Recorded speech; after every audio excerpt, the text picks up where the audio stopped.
Hola a todos, ¿cómo estáis? Google ha evolucionado inequívocamente en muchos sentidos, pero sin duda el que quizás resulta más llamativo y más inmediato tanto para usuarios como para creadores de contenido es la apariencia de sus páginas de resultados de búsquedas, por sus siglas en inglés, las SERPs, las famosas SERPs. Si hacemos un viaje en el tiempo y nos vamos allá a 1998, los albores de Google, los resultados de búsquedas no serían muy distintos a lo que estáis viendo en esta imagen, ¿no? Ante un término de búsqueda nos devolvería una página prácticamente impoluta en la cual aparecería ordenados de mayor a menor relevancia, pues los resultados, en este caso una serie de enlaces al propio Google, porque el resultado de búsqueda imaginamos que ha sido Google, y como mucho una serie de sublinks dentro de ciertos resultados de búsqueda.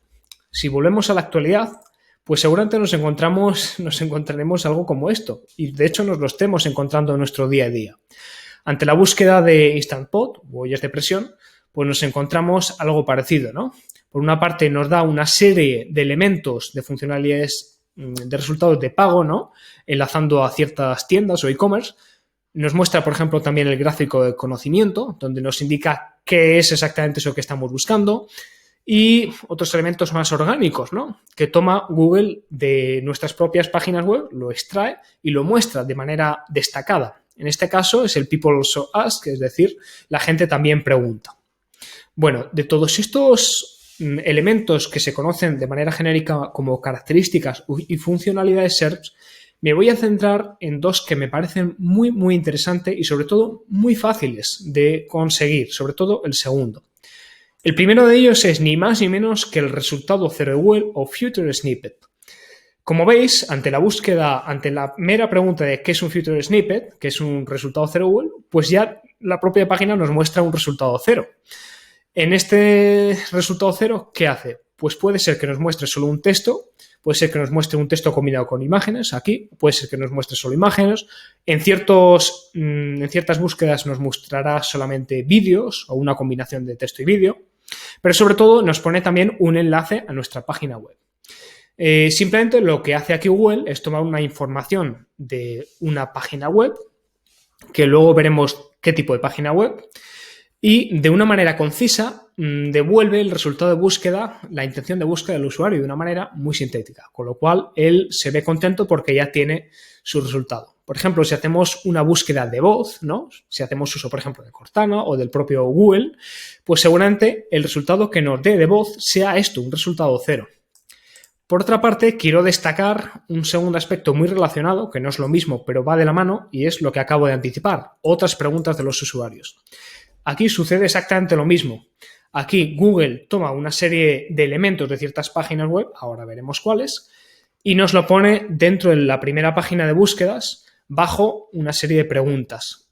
La intención pues es exactamente la misma, es complementar esa intención de búsqueda de una manera concisa, breve y rápida, ¿no? Bien, a lo que vamos. ¿Por qué nos interesa aprovechar o sacar partido de estos elementos? Bueno, pues por una parte porque aparecen, según un estudio de la herramienta SEMrush, aparecen en un 49% de las búsquedas. Es decir, en un 49% de las búsquedas aparece o esta serie de otras preguntas de los usuarios o bien ese resultado cero. En concreto, si vemos este gráfico que os muestro aquí, es prácticamente, se cumple de una manera continua que si no conseguimos meternos dentro de ese resultado cero, lo hagamos dentro de esas preguntas de los usuarios. Con lo cual es relativamente fácil, pero voy más allá. No necesitamos tener nuestra página en la primera, nuestra web, en nuestros resultados en la primera página de Google, sino que muchas veces Google lo toma de páginas que no están allá. Es verdad que no lo va a tomar probablemente de una página que esté en la quinta página, de una web de la quinta página, pero si estamos en la segunda o tercera, pues es posible que podamos beneficiarnos si hacemos bien la estructura de la información, como ahora vamos a ver. De hecho, según el propio estudio de SEMrush, un 59% nada menos de los contenidos que muestra tanto el resultado cero o dentro de esas preguntas de los usuarios, pues no estaban presentes en la primera página, con lo cual tenemos una brecha de oportunidad para colarnos en ella o incluso por encima de ella con nuestro resultado sin posicionar, ¿no? Bien, entonces, vamos a lo concreto. Por cierto, un matiz rápido. En el módulo 5.7 del curso vemos que son las fact question y cómo añadirlas. No es lo mismo, ¿vale?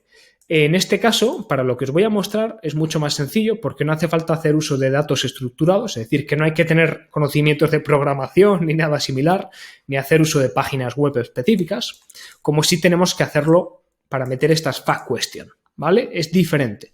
Unos son future snippet o similares y otras son rich snippet, ¿vale? En el enlace, en este post voy a poner abajo una serie de enlaces donde vais a poder acceder a más información sobre qué son unos y otros.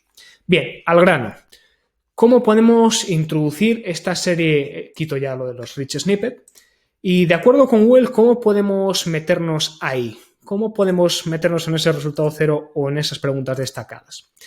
Pues lo irónico es que Google nos dice, os dejo el enlace también en la descripción, que realmente es algo que no podemos controlar, sino que los sistemas automatizados determinan si una página puede resultar útil como fragmento.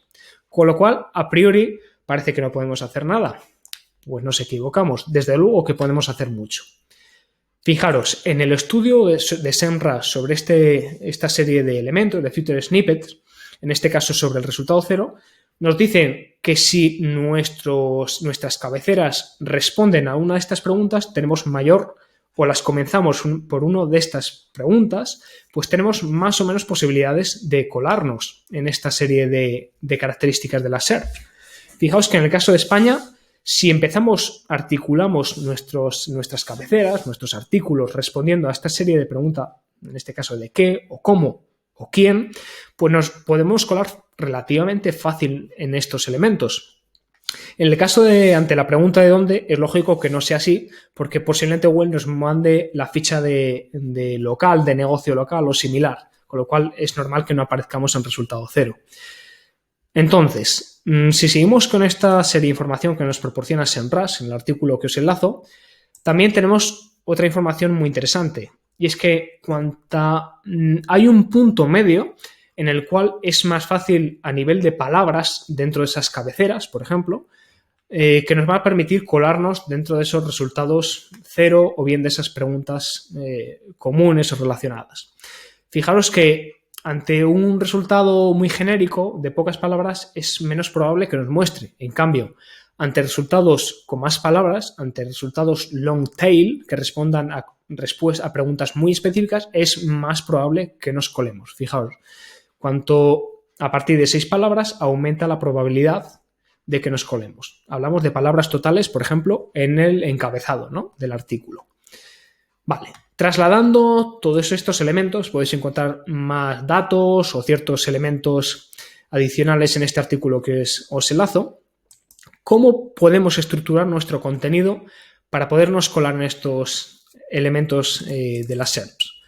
Bueno, pues el error clásico que solemos hacer es, posiblemente por la influencia de la escuela, de la universidad, es realizar los encabezados de una manera muy académica, entre comillas, es decir, concepto. Por ejemplo, si estoy haciendo un artículo sobre proteínas de suero, pues imaginaos que quiero decir qué es una proteína de suero y los tipos de proteína de suero. Pues mucha gente, incluido yo, pues solía hacer esto, concepto y origen de la proteína de suero.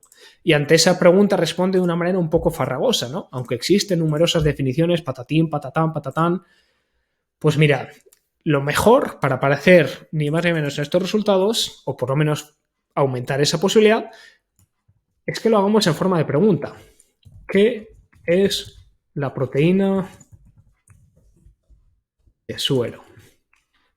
De tal manera que ya lo que estamos haciendo aquí es aumentar las posibilidades, literalmente, de aparecer en esos resultados a responder a la misma pregunta, a esos tipos de preguntas que formula Google en estos resultados, especialmente en las preguntas de los usuarios. Lo mismo haríamos con tipos de proteínas. ¿Cuántos tipos en lugar de poner lo que acabáis de ver, todo este tostón de principales tipos de proteínas de suero, que tampoco está mal, pero quizás podemos optimizarlo un poco, diríamos, ¿cuántos tipos de proteína de suero existen?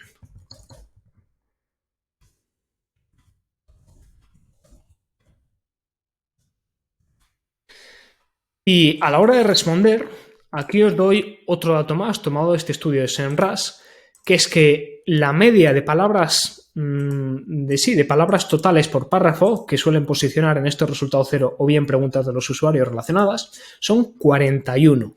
Con lo cual, no tiene sentido que metamos aquí un tostón aburridísimo que quizás hemos copiado o pegado, sino sencillamente que en lugar de decir, aunque existen numerosas definiciones patatín, patatán, pues vayamos al grano. La proteína de suero es un suplemento deportivo de especial interés en el ámbito deportivo. Es un suplemento de especial interés para la creación y mantenimiento de masa muscular. Punto. Y luego desarrollamos un poquito esta idea en otro párrafo.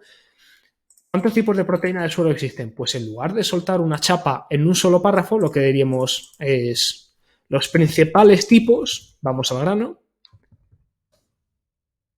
son ¡pum! Y aquí lo que vamos a hacer es meter, por ejemplo, pues un enlace. Uy, perdón, una serie de numeración.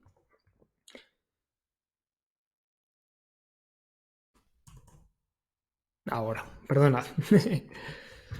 1. Aislada. Concentrada. Y tercero, por ejemplo, micronizada. Bueno, como veis, de esta manera lo que le estamos diciendo a Google es, oye, este resultado está mucho más facilitado, mucho más mascadito, no hace falta que te vayas a otros web, porque con esta información que te doy puedes copiar y pegar y mostrarlo en estos resultados, ¿vale? Bueno, pues esta obviedad, algo tan sencillo como lo que os acabo de mostrar y tan intuitivo, nos va a permitir ni más ni menos que aumentar muchísimo las posibilidades de colarnos en estos elementos. A modo de resumen, formulad todos los cabeceras de vuestros enlaces en forma de pregunta. Recordad qué, cómo, quién, dónde.